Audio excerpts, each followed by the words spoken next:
எனக்கு வயசாயிடுச்சு அப்படின்னு நம்ம சொல்லும் போதே என்ன நமக்கெல்லாம் ஃபஸ்ட்டு தோன்றது என்னது?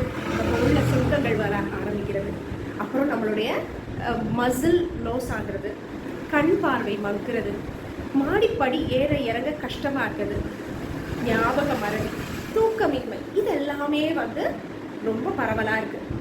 இன்னும் சிலதை சொல்லலாம், அதிக நடை இல்லாதனால கான்ஸ்டிபேஷன் நிறையவே இருக்குது.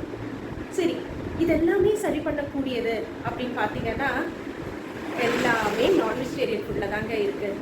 வெஜிடேரியன்ஸ் எல்லாமே இப்போ கிடையாதுன்னு சொல்லுவீங்க. பட் ஸ்டில் நீங்கள் நான் வெஜிடேரியனாக இருந்துட்டு வயசாயிடுச்சுன்றதுக்காக வெஜிடேரியனாக மாறுறீங்கன்னா தயவு செய்து 1க்கு 2 முறை திங்க் பண்ணிக்கோங்க. ஏன் அப்படின்னா நிறைய பேர் முட்டை சாப்பிடுவாங்க, ஆனால் முட்டையில் இருக்கிற மஞ்சள் கரு சாப்பிட மாட்டாங்க. காரணம் அதில் கொலஸ்ட்ரால் இருக்குதுன்னு சொல்லிட்டு. கிடையவே கிடையாது. அதில் இருக்கிறது எல்லாமே குட் கொலஸ்ட்ரால்.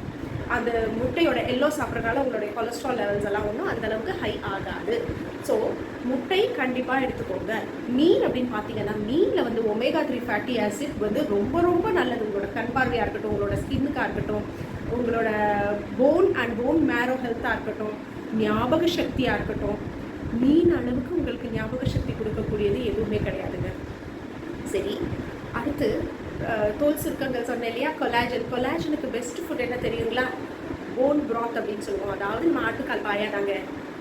இன்னொன்று சொன்னால் நம்பவே மாட்டீங்க, ஸ்கின் ஆஃப் சிக்கன் இருக்குது இல்லையா, நம்ம ஸ்கின்லெஸ் சிக்கன் நிறைய பேர் இப்போ வாங்கி பழகுறீங்க இல்லையா. இந்த ஸ்கின்னை வந்து அந்த சிக்கனோட ஸ்கின் அவ்வளோ நல்லது, கொலாஜன் நிறையா இருக்குது. இன்னும் நிறைய பேருக்கு ரத்த சோகை வந்துடுங்க வயசானவங்களுக்கு. அதுக்கு பெஸ்ட் எது தெரியுமா? மட்டன் லிவர் தான். நீங்கள் என்ன வேணாலும் சொல்லலாம், பட் மட்டன் லிவர் தான் வந்து ஹீம் அயன்னு சொல்லக்கூடிய அயன் இருக்குது. இதுதான் வந்து உடம்புல அப்சார்ப்ஷன் கெப்பாசிட்டி, பயோ அவைலபிலிட்டியும் அப்சார்ப்ஷன் கெப்பாசிட்டியும் கூட்டக்கூடியது. அப்படின்ற பட்சத்தில் இதுதான் ரொம்ப சிறந்த ஒரு அயனை கூட்டக்கூடிய ஒரு உணவு.